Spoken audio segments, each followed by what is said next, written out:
tell you about Cricket for Change, and I'm going to tell you about my story, and then we're going to do some interactive workshop where you guys are actually going to get up off your feet, believe it or not.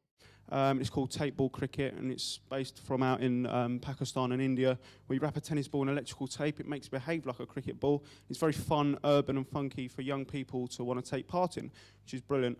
We also run various other little programs, one called the Street Team, which works with young offenders, because obviously when young offenders leave young offenders institutes, there's often not many places they can go. There's lots of programs, but they're often left scratching their heads, going, what can I do? What am I going to do in life?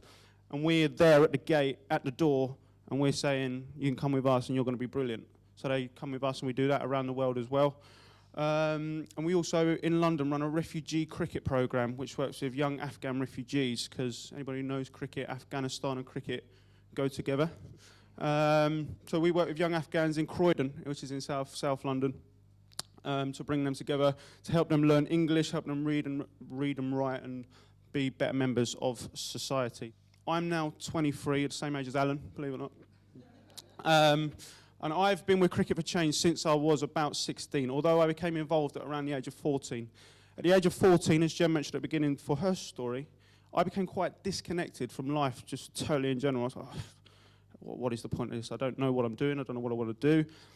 And when I went to school, I always had teachers telling me, you can't do this, you can't do that. No, you're not going to do that. I was like, when is someone going to tell me I can do something?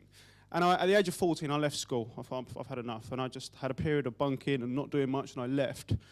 And obviously, because I left, I then didn't have anything to do with my time and ended up going down a bad road and doing lots of things that you probably shouldn't do at about the age of 14, 15, and 16. At the age of 17, so over a period of 3 years, I was just doing nothing. I didn't finish school. I didn't get any qualifications, didn't do my GCSEs. That meant I couldn't go to college, couldn't go to university, so I was scratching my head. So a life of crime was really the way forward for me, really, at a very young age. And I found Cricket for Change doing some street 20 cricket on a local housing estate that I lived on in East London at the time. And I just thought it was brilliant. I thought it was really intriguing. I was like, cricket on a housing estate. Can young people inspire each other, or do they need older role models to look up to? Yeah, we're actually from the Woking Asian Business Forum. Hopefully we'll be speaking later on today, and we actually did a mentoring program. And we were older than the students that we mentored, but I'll talk about it perhaps a bit later on. But what we found was that they ended up mentoring us, and it became a two-way process. So I just think it really doesn't matter who you are. As I say, as just human beings, we can influence and connect with each other and inspire each other, really.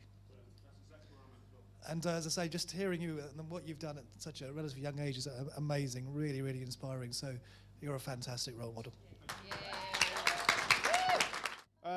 Do you think, and this is quite a controversial one, do you think young people know what they have to do to be brilliant?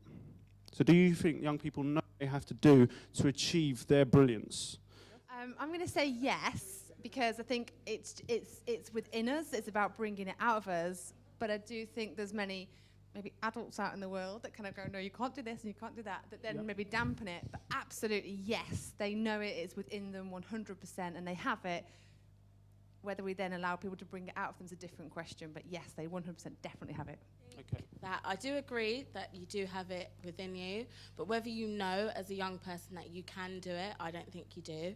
I think it's not until you get positive feedback, guidance of some sort that you think, okay, this is how I do it. So the question was, do they know how to be? No, I don't think you do. You might want to be, but you don't know how to go about doing it. Okay, fantastic point. I think it varies. You sometimes do know at a young age what you're meant to do, and you sometimes don't. And age, I don't think age counts. It just, to me, age just means you've been on this planet longer. It doesn't really have any significance, really. That's what I believe. I would be on the no side, because I think it takes a degree of analysing for a person to start to see the how to go forward and to achieve brilliance, basically. So I would be on the no side, because until someone does analyse, then the how factor won't be in there, but it is within us.